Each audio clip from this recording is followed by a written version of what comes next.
नमस्कार दोस्तों, स्वागत है आपका हमारे चैनल टेल्स बाय यशु पर। यहाँ पर आपको मिलेंगी रोचक और सस्पेंसफुल कहानियाँ। अगर आपको यहाँ पर हमारी कहानियाँ पसंद आती हैं तो कृपया करके आप हमारी वीडियोस को लाइक करें, इसको अपने दोस्तों को साथ शेयर करें और साथ के साथ अपना कमेंट करना ना भूलें। अगर आप इस चैनल पर नए हैं तो कृपया करके इसे सब्सक्राइब भी करें। आपका ज़्यादा समय न लेते हुए चलो आज की कहानी को शुरू करते हैं। कल नेहा के साथ जो कुछ भी हुआ था उसकी वजह से रोबिन का जो डिमोशन हुआ था उसे हटवाने के सिलसिले में उसने विशाल के सामने गुहार लगाकर देख लिया था। लेकिन इस बार विशाल ने भी अपने हाथ खड़े कर लिए थे। नेहा इस खबर से आज थोड़ी सी रिलैक्स्ड थी। उसे फाइनली ये लग रहा था कि अब रोबिन ऐसे फालतू के तमाशे करने से पहले अब 100 बार सोचेगा। वो आराम से लंच करने के लिए बाहर निकलने ही वाली थी कि तभी अचानक वो किसी से टकरा गई। उसने सिर उठाकर देखा तो वो कोई और नहीं बल्कि मयंक था। मयंक, तुम यहाँ? उसे देखते ही नेहा हैरान हो गई। भले ही ये कंपनी आदित्य की थी लेकिन उसने मयंक को यहाँ पहले आते हुए नहीं देखा था। इतने बड़े बिजनेस एम्पायर में एक छोटी सी कंपनी में सीईओ का पर्सनल असिस्टेंट खुद आ जाए तो ये विषय अपने आप में ही सोचने वाला बन जाता है। गुड आफ्टरनून मैम, मयंक ने भी सिर झुकाते हुए कहा। नेहा उसकी ग्रीटिंग को एक्सेप्ट करते हुए उसे अंदर आने के लिए कहती है। वो समझ नहीं पा रही थी कि अचानक मयंक के यहाँ आने का क्या मकसद हो सकता था। तुम यहाँ क्या कर रहे हो? Anything urgent? नेहा ने पूछा। मैम, मैं तो यहाँ कुछ काम से आया था पर मैंने सोचा आपसे भी मिल लूं, मयंक ने कहा। नेहा ने सिर हिलाकर उसकी बात मान ली लेकिन अभी भी उसको लग रहा था कि उसका यहाँ पर आना कोई कोइंसिडेंस नहीं हो सकता था।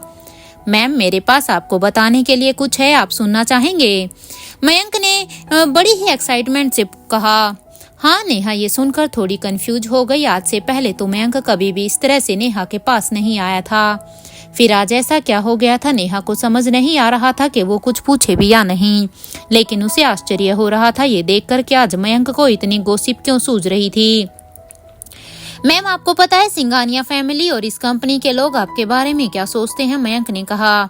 इतना सुनने के बाद नेहा भी खुद को हाँ कहने से रोक नहीं पा रही थी। वो भले ही कितना भी प्रिटेंड क्यों ना कर ले, ये जानने की इच्छा तो उसमें भी थी कि लोग उसके बारे में क्या सोचते हैं, लेकिन मयंक ने उसे पूछने का मौका ही नहीं दिया। लोग कह रहे हैं कि आप बहुत ही सुंदर हैं और हमारे बॉस के लिए एक परफेक्ट मैच भी हैं। कई लोगों ने तो मुझसे पूछकर ये जानने की भी कोशिश की है कि आप कौन हैं, but I kept quite everyone is trying to guess the relationship between you and sir. Mayank ने बहुत ही खुशी के साथ कहा। वो ठीक कह रहा था। कंपनी और फैमिली में सभी लोग नेहा को लेकर बहुत ही क्यूरियस थे। सभी की जुबान पर नेहा के लिए कुछ न कुछ तो चल रहा था, लेकिन मयंक सिर्फ वही बात बता रहा था जिसे सुनकर नेहा को खुशी हो, वरना लोग तो बहुत कुछ बोल रहे थे जिसे सुनना नेहा को शायद बिल्कुल अच्छा ना लगे। नेहा ये सब कुछ सुनकर मन ही मन खुश तो हो रही थी लेकिन अपने चेहरे पर वो जरा भी एक्सप्रेस नहीं कर रही थी। वो यही दिखाने की कोशिश कर रही थी कि उसे तो कुछ खास फर्क ही नहीं पड़ रहा था। आई नो कहकर नेहा ने अपना सिर झुका लिया। पर यू डोंट वरी मैम, मैंने उन सब को अच्छे से समझा दिया है और वैसे भी आप तो सर को जानती ही हैं ना, उनके सामने तो कोई क्या ही पूछ सकता है, मयंक ने कहा। क्या हुआ मैम, आप किस सोच में पड़ गई? उसने अब नेहा की चुप्पी देखकर पूछा। उसे डर था कि कहीं वो कुछ ज्यादा ना बोल जाए। नहीं, it's fine, I don't care, जिन्हें जो कहना है कहने दो, नेहा ने कहा। उसके रिस्पॉन्स के बारे में वो कुछ सोचता कि नेहा के साथ साथ मयंक की नजरें अब दरवाजे पर टिक गई थी। आदित्य को वहां खड़े हुए देखकर नेहा दंग रह गई। मयंक तक तो ठीक था लेकिन आदित्य भी यहाँ आया हुआ था। ये लोग यहाँ क्या कर रहे थे? अपने बॉस को सामने देखकर मयंक डर गया था। सर आप, मुझे काम है, मैं चलता हूँ, मयंक ने कहा और वहां से बचकर निकलने की कोशिश करने लगा। लेकिन उससे जाने से पहले ही अब आदित्य ने कहा। मयंक, लगता है तुम्हें यहाँ रुकने का बहुत शौक है। 2 घंटे क्यों, 2 दिन रुक जाओ यहाँ पर। ये बात सुनकर मयंक के कदम अब अपने आप रुक गए। सॉरी सर, मैं और बात नहीं करूंगा। उसका सॉरी सुनकर भी आदित्य उसे घूरे जा रहा था। इतना सुनने के बाद मयंक की जरा भी हिम्मत नहीं थी कि अब वो यहाँ 1 सेकंड भी और रुक जाए। उसके जाने के बाद आदित्य वहीं खड़े होकर नेहा को देखे जा रहा था। नेहा ने अब उससे पूछा, तुम यहाँ क्या कर रहे हो? ये कैसा सवाल है? ये मेरी कंपनी है, मैं यहाँ नहीं आ सकता क्या? आदित्य ने कहा। या फिर मेरे आने से तुम्हें प्रेशर फील हो रहा है या फिर तुम लोगों को बताना नहीं चाहती हो हमारे रिश्ते के बारे में? उसने कहा। क्या नेहा के मुंह से निकला। उसे नहीं पता था कि उसके सवाल के बदले आदित्य उससे 4 नए सवाल कर लेगा। आदित्य, ऐसी कोई भी बात नहीं है, नेहा ने तुरंत अपने सवाल को कवर करते हुए कहा। न जाने क्यों आदित्य का चेहरा देखकर उसे लग रहा था जैसे उसके अंदर किसी बात का गुस्सा तो जरूर था। उसे लग रहा था जैसे उसने कोई गलत सवाल पूछ लिया था। वो इस बारे में ज्यादा बात नहीं करना चाहती थी, इसलिए पतली गली देखकर वो वहां से चुपचाप निकल गई और प्रैक्टिस रूम में चली गई। आदित्य भी यहाँ जिस काम से आया था उसमें लग गया था। देखते ही देखते ऑफिस खत्म होने का वक्त हो गया। सभी लोग जा चुके थे। ऑफिस में सिर्फ नेहा और आदित्य रह गए थे। नेहा फिर से आदित्य का गुस्से वाला चेहरा नहीं देखना चाहती थी, इसलिए उसने अपना बैग उठाया और अकेले ही ऑफिस से निकलने लगी। उसे जाता देखकर आदित्य ने कहा, इतनी जल्दी किस बात की है, हम साथ चलेंगे घर। नेहा ये सुनकर रुक गई। वो खुद भी नहीं जानना चाहती थी कि उसके साथ नेहा खुद भी उसके साथ जाना चाहती थी। उसके गुस्से और डांट के डर से अब वो अकेले ही निकल रही थी। वो मुझे घर जल्दी पहुंचना है, आज घर पर कुछ सेटल करना है, नेहा ने अकेले निकलने के लिए बहाना देते हुए कहा। घर में आंटी है, जो भी काम है उनसे कह दो, तुम्हें इतना टेंशन लेने की जरूरत नहीं है, आदित्य ने बड़ी ही सख्ती से कहा। नेहा तो सोच में अब पड़ गई। उसे नहीं पता था कि उसका ये बहाना इतनी जल्दी खारिज कर दिया जाएगा। तो फिर मैं पीहू को पिकअप कर लेती हूँ, आंटी को भी थोड़ा आराम मिल जाएगा। नेहा ने अब दूसरा बहाना देने की कोशिश की। उसने सोच लिया था कि आज वो आदित्य के साथ घर तो नहीं जाएगी।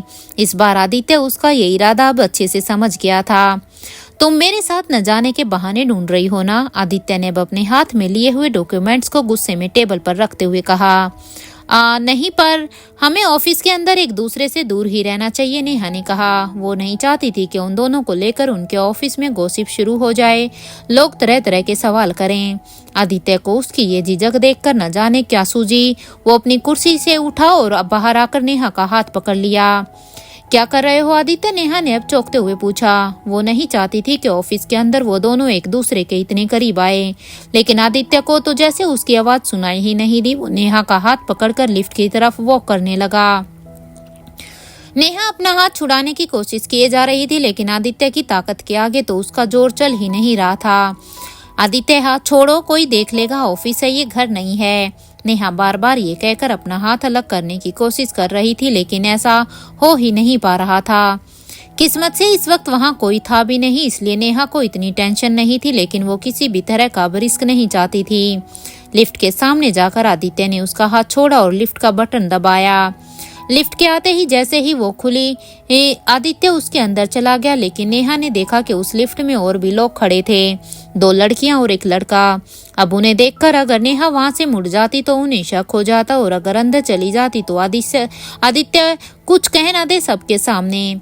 ये सब सोचकर वो लिफ्ट के सामने ही खड़ी हुई थी। वो खुद कुछ कहती कि उससे पहले ही आदित्य ने फिर से उसका हाथ पकड़ा और उसे अंदर की तरफ खींच लिया। ये देखकर पीछे खड़े तीनों लोगों के मुंह खुले के खुले रह गए। आदित्य सिंघानिया को उनकी लिफ्ट में आता देखकर उन लड़कियों की आंखें चमक गई थी, पर जब उन्होंने देखा कि उसी आदित्य सिंघानिया ने नेहा का हाथ पकड़ रखा है तो उनके दिल जल गए। आदित्य ने बहुत जोर से नेहा का हाथ पकड़ रखा था। नेहा अभी भी धीरे धीरे अपना हाथ अलग करने की कोशिश कर रही थी, लेकिन आदित्य तो जैसे कुछ समझ ही नहीं रहा था। तभी अचानक से लिफ्ट बीच में रुक गई। एक जोर के झटके से सब इधर उधर हो गए और नेहा सीधे आदित्य की बाहों में जा गिरी। सभी लोग कुछ देर के लिए डर गए। टेक्निकल फॉल्ट के कारण लिफ्ट अटक गई थी, जिसकी वजह से नेहा बहुत डर गई थी। नेहा को जब होश आया कि वो लोगों के सामने आदित्य के सीने से लिपटी हुई है तो उसने तुरंत खुद को दूर करने की कोशिश की। आदित्य, लोग देख रहे हैं, छोड़ो मुझे, नेहा ने धीरे से आदित्य से कहकर खुद को दूर करने की कोशिश की। क्यों? मैं क्यों दूर करूं? तुम खुद आई हो मेरे पास, आदित्य ने अब उसे चिढ़ाते हुए कहा। उसे सच में वहां खड़े लोगों से कोई फर्क नहीं पड़ रहा था। यार, ये क्या हो रहा है? आदित्य सिंघानिया नेहा मैम के साथ एक लड़की ने दूसरे के कान में कहा। फोटो लें जल्दी, दूसरे ने कहा, और बड़ी चालाकी से अपना कैमरा निकालकर नेहा और आदित्य की फोटो क्लिक कर ली। वो भी उस वक्त जब नेहा बिल्कुल करीब थी आदित्य के। नेहा खुद को दूर नहीं कर पा रही थी और वो जानती थी कि आदित्य ने उसे जानबूझकर पकड़ रखा है। कुछ मिनटों बाद जब लिफ्ट वापस स्टार्ट हुई तब नेहा की जान में जान आई। थैंक गॉड, कम से कम यहाँ से तो निकलेंगे। ओ गॉड, ये पीछे वाले क्या ही सोच रहे होंगे। आदित्य भी ना, इसे तो मैं घर चल कर बताऊंगी, नेहा ने गुस्से में मन ही मन सोचा। ग्राउंड फ्लोर तक पहुंचने के कुछ मिनट उसे घंटों जैसे लग रहे थे। जैसे ही लिफ्ट नीचे जाकर खुली, आदित्य ने उसे सोचने का मौका ही नहीं दिया और उसका हाथ पकड़कर फिर से बाहर आ गया। नेहा बस डर के कारण आसपास ही देखे जा रही थी कि कहीं किसी ने देख तो नहीं लिया, पर वो नहीं जानती थी कि उसके खुद के कलीग्स ने उसकी आदित्य के साथ फोटो भी क्लिक कर ली थी। जैसे ही आदित्य ने उसे गाड़ी में बैठाया और उसने झट से दरवाजा बंद कर लिया, वो लोगों की नजरों से बचने की जितनी ज्यादा कोशिश कर रही थी, लोग उसे उतना ही घूर कर देख रहे थे। गाड़ी के अंदर बैठने के बाद भी उसके चेहरे पर जो टेंशन थी, उसे देखकर आदित्य और भी इरिटेट हो रहा था। क्या हो गया तुम्हें मेरे साथ दिखने में इतनी प्रॉब्लम है क्या? उसने पसीना पसीना हो चुकी नेहा को अपना रुमाल ऑफर करते हुए कहा।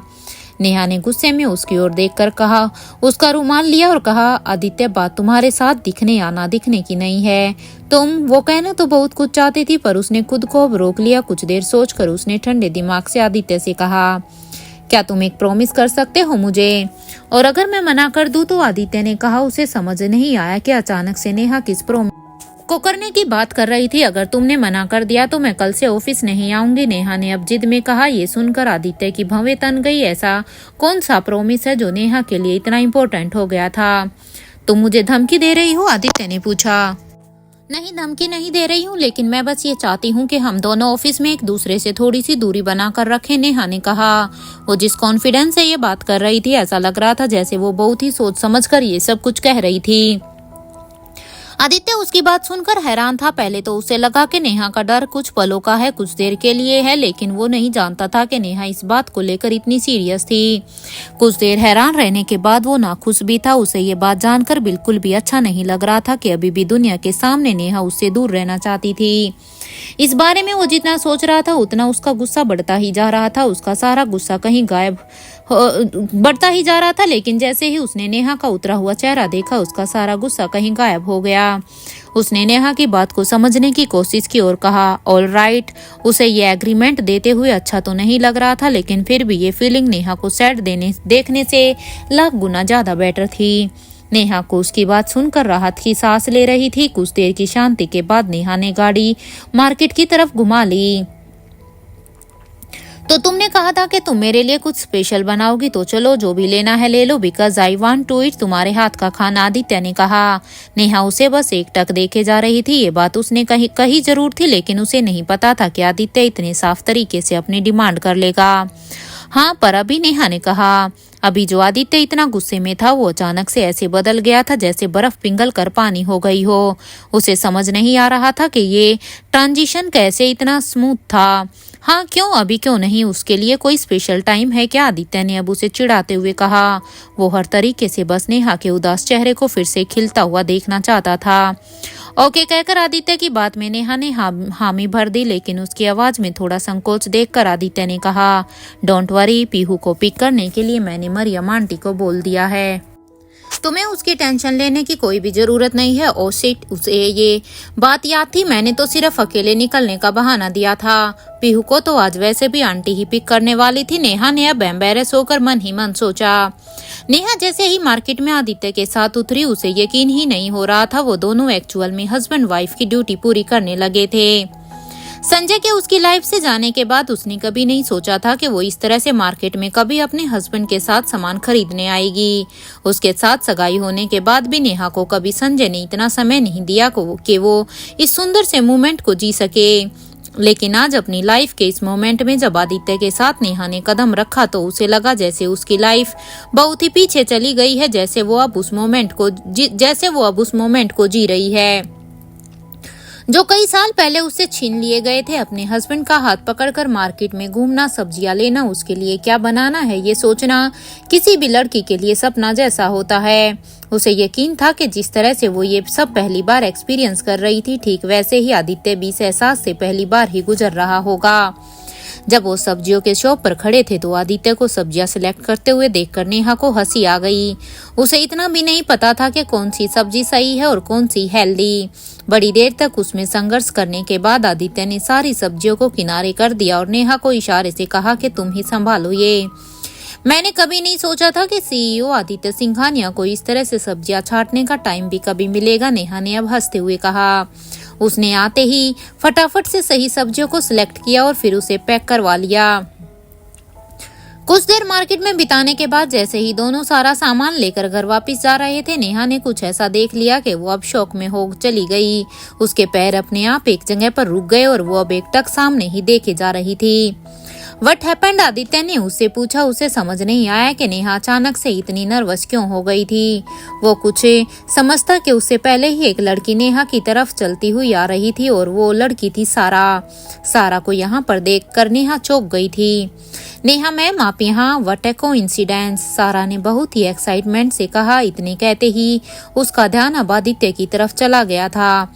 इतने हैंडसम लड़के को अपनी मैम के साथ देखते ही सारा के अंदर के गॉसिप से कविन उछल उछल कर अब बाहर आ रही थी। उसने बड़े ही शरारती अंदाज में अब नेहा से पूछा, मैम हु इज ही? आप हमें मिलवाएंगी नहीं क्या? नेहा जानती थी कि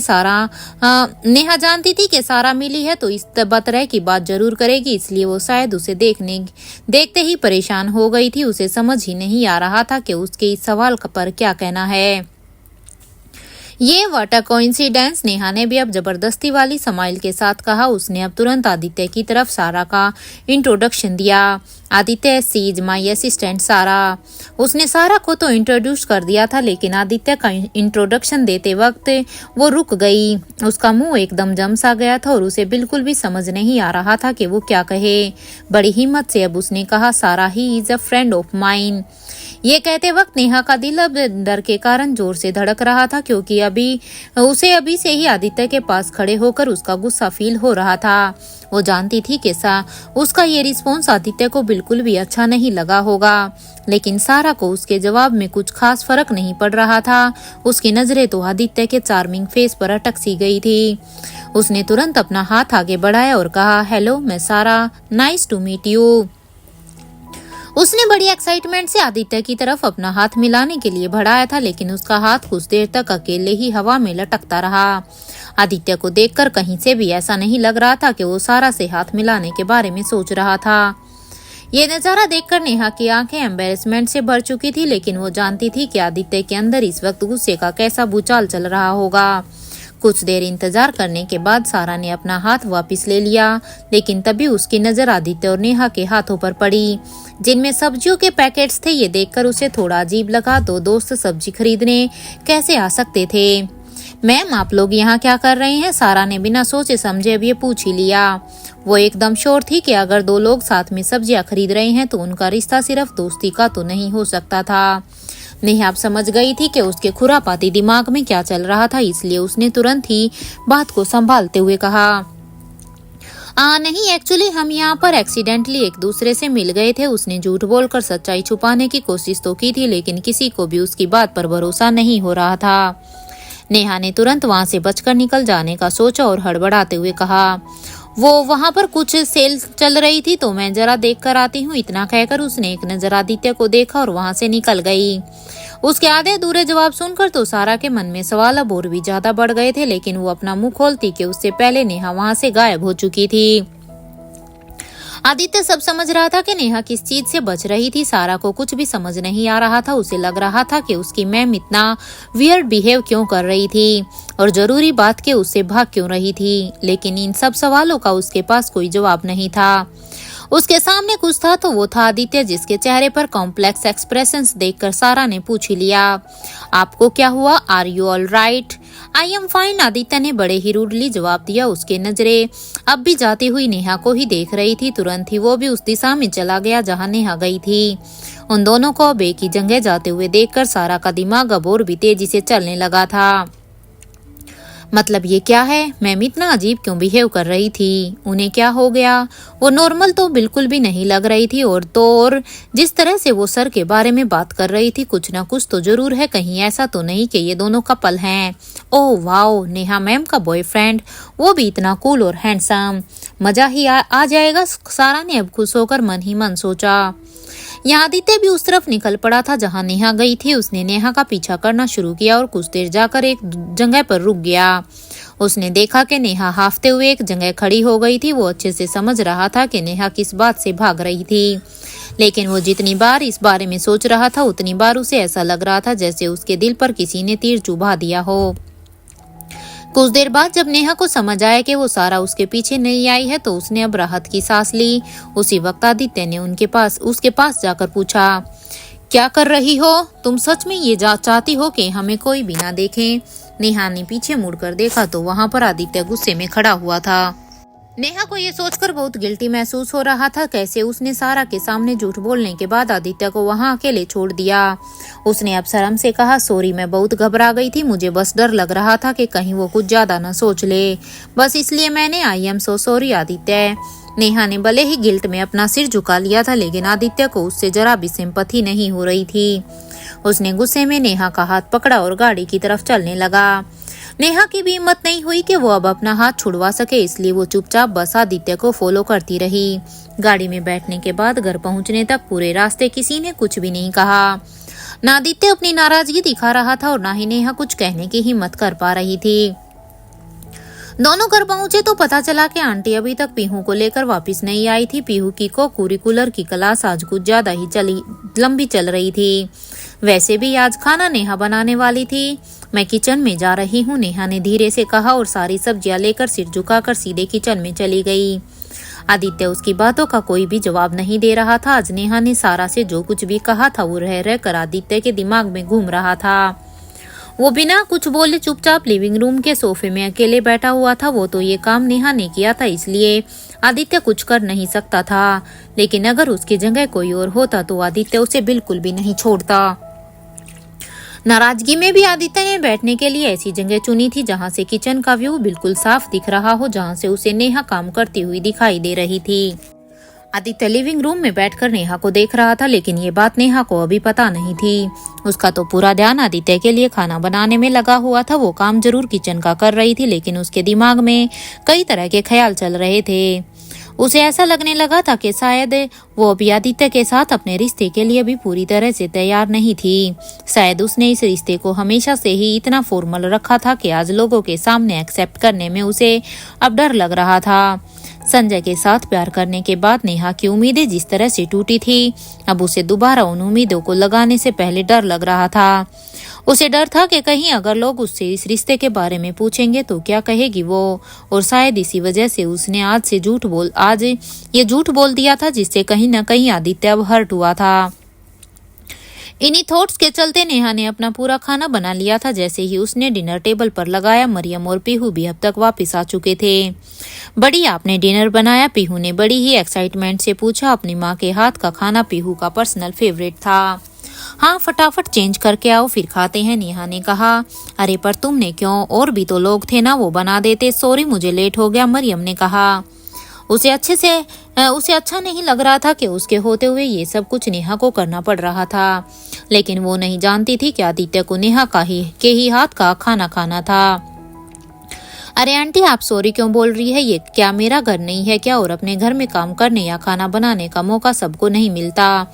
मुझे भी कभी कभी मिलता है, इसलिए आप इसके लिए सॉरी तो मत फील करिए। प्लीज आप भी कभी कभी मेरे हाथ का खाइए और बताइए कि मैं आप जैसा खाना कैसे बनाऊं। नेहा ने हंसते हुए कहा। वो सच में अब मरियम की इतनी इज्जत करती थी कि उसका दर्जा अपनी माँ से कम नहीं था उसके लिए। कुछ देर बाद सब डिनर करने बैठे तो नेहा के हाथ के बने खाने का लुत्फ उठाने लग गए। इस दौरान ना नेहा ने कुछ कहा और ना ही आदित्य ने। दोनों शांत होकर बस अपने अपने खाने पर फोकस कर रहे थे। डिनर के बाद भी नेहा ने आज मरियम को काम करने नहीं दिया। उसने बाकी सर्वेंट से भी कह दिया था कि आज किचन वही समेटेगी। उसे लगता था कि अगर खाना उसने बनाया है तो उसके कारण फैले किचन को भी उसे ही समेटना चाहिए। नेहा की बात मानकर सभी लोग अपने कमरे में चले गए थे। बहुत मना करने के बाद भी मरियम को नेहा ने पीहू के साथ ऊपर भेज दिया था। अब बस नेहा किचन में काम कर रही थी, लेकिन कुछ देर बाद उसने देखा कि सबके जाने के बाद भी लिविंग रूम में कोई तो बैठा है। आदित्य उसके मुंह से निकला। ये अभी तक यहाँ क्या कर रहा है? लगता है आज कुछ ज्यादा ही डांट पड़ने वाली है नेहा तुझे। नेहा ये सोचकर डरते डरते अपना पूरा काम खत्म करती है। कुछ देर उसका इंतजार करने के बाद आदित्य ने किचन में उसके पास आकर पूछा, हो गया काम? हाँ हो गया, नेहा ने सब खत्म करते ही कहा।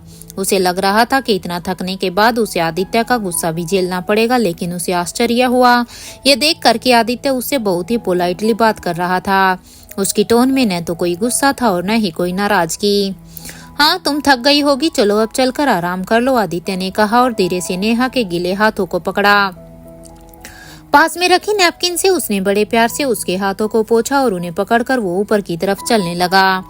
उसे इस तरह से अपना प्यार जाहिर करते हुए देखकर नेहा कुछ बोल नहीं पा रही थी। जिस वक्त दोनों आदित्य के कमरे के बाहर थे और नेहा ने देखा कि आदित्य उसे अंदर ले जाने वाला था, नेहा ने अपने कदम वहीं पर रोक लिए। आदित्य मैं अपने कमरे में सोऊंगी आज, नेहा ने हिचकिचाते हुए कहा। वो जानती थी कि जिस कमरे को उसने अपने हाथों से सजाया था आज वो उसी में जाने से मना कर रही थी, लेकिन अपने मन में चल रही दुविधा को वो अकेले रहकर शांत करना चाहती थी। क्यों, तुम्हें ये रूम पसंद नहीं? तुम्हें नींद नहीं आती यहाँ? आदित्य ने पूछा। उसका जेन्युइन कंसर्न देखकर नेहा को और भी ज्यादा बुरा लग रहा था, लेकिन उसने खुद को संभालते हुए कहा, नहीं आदित्य वो बात नहीं है, मुझे बस I guess I need more time. उसे लग रहा था जैसे उन दोनों के बीच सब कुछ बहुत फास्ट हो रहा था। वो जितनी जल्दी आगे बढ़ रहे थे, नेहा के मन में उनके रिश्ते के लिए डर अब और भी ज्यादा बढ़ता जा रहा था। उसको हर पल ये डर लगता था कि ये सब कुछ हकीकत नहीं है, एक सपना है जो शायद कुछ ही पलों में खत्म हो जाएगा। और अगर ऐसा हो गया तो नेहा फिर से वैसे ही बिखरना नहीं चाहती थी जैसे वो 5 साल पहले बिखरी थी। किस बात का टाइम? टाइम तुम्हारे लिए या दूसरों के लिए? तुम्हें नहीं लगता कि अब हमें अपने रिश्ते को सबके सामने एक्सेप्ट कर लेना चाहिए?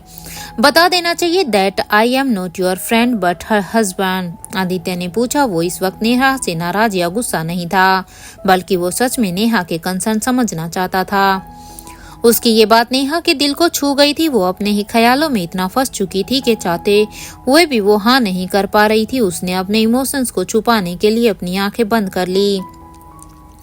मुझे नहीं पता आदित्य को बिल्कुल भी इस जवाब की उम्मीद नहीं थी नेहा से, लेकिन उसकी आंखों में छुपा पेन वो अच्छे से समझ पा रहा था। वो जानने की कोशिश कर रहा था कि नेहा को कौन सा डर सता रहा था। उसने इसके आगे एक भी सवाल और न पूछते हुए नेहा का हाथ पकड़ा और उसे धीरे से अंदर लाकर बिस्तर पर लेटा दिया। उसने उसे उसके कमरे में नहीं भेजा, लेकिन अपने ही बिस्तर में उसके बगल में लेटने के बाद भी रात भर उसको हाथ नहीं लगाया। नेहा को समझ नहीं आ रहा था कि उसने सही बोला था या गलत, लेकिन वो इतना जरूर जानती थी कि उसने खुल के अपने दिल की बात आदित्य से कही थी। लेटने के बाद दोनों शांति से सो गए थे। अगले दिन जब नेहा ने फिर से उठते ही आदित्य का चेहरा देखा तो उसे लग रहा था जैसे अब उसे भी इस पहले नजारे की एक आदत सी हो गई थी। जल्दी आंख खुलने के कारण उसने सोचा कि क्यों ना आज वो फिर से आदित्य के लिए ब्रेकफास्ट बना दे। अपना काम खत्म करके नेहा सीधे ही किचन में पहुंच गई और थोड़ी ही देर में ब्रेकफास्ट रेडी हो गया था। आज उसे ऑफिस जल्दी निकलना था, इसलिए वो आदित्य का वेट नहीं कर पाई। जब वो अपने ऑफिस पहुंची तो उसे रास्ते में रोबिन दिखाई दिया। उसके चेहरे से टपकती नफरत देखकर नेहा एक पल भी उसके सामने नहीं रुकना चाहती थी, इसलिए वो सीधे अपने कैबिन में चली गई। पहले से ही ऑफिस में बहुत सारा उथल पुथल हो चुका था। वो सिर्फ अपने काम पर फोकस करना चाहती थी। काम के दौरान नेहा को थोड़ी सी थकान महसूस हो रही थी तो उसने कॉफी पीने का सोचा। वो नीचे कॉफी हाउस में आ गई और आराम से बैठकर एक कोने में कॉफी पीने लगी। उसे पता नहीं क्यों आज कुछ ज्यादा ही कमजोरी लग रही थी। उसे ऐसा लग रहा था जैसे पिछले कुछ दिनों की टेंशन से वो कुछ ज्यादा ही मेंटली डिस्टर्ब हो गई थी। शायद इस वजह से ना वो कुछ ठीक से खा पा रही थी और ना ही हेल्दी फील कर रही थी। उसने अपना कॉफी मग उठाया और स्नैक लेने के लिए काउंटर पर जाने लगी। जैसे ही वो अपनी जगह से उठी, अचानक से उसे ऐसे लगा जैसे उसमें अब चलने की ताकत ना हो। एकदम से उसकी आंखों के सामने अंधेरा सा छा गया था। उसका शरीर कुछ ही सेकंड में इतना कमजोर हो गया कि उसके हाथों से गिलास कब छूट गया उसे पता भी नहीं चला। वो कांच का कप तो गिरकर चूर चूर हो गया, लेकिन नेहा जैसे ही डगमगा रही थी तभी सारा ने दौड़ते हुए आकर उसे संभाल लिया। मैम मैम क्या हुआ आपको, आप ठीक तो है ना? सारा ने घबराते हुए कहकर नेहा को पकड़ लिया। नेहा कमजोरी के कारण सारा के ऊपर अपना सिर टिकाकर खड़ी हुई थी। सारा ने उसे बैठाया और कहा, क्या हुआ मैम, आप यहीं बैठिए, आप ठीक तो है ना?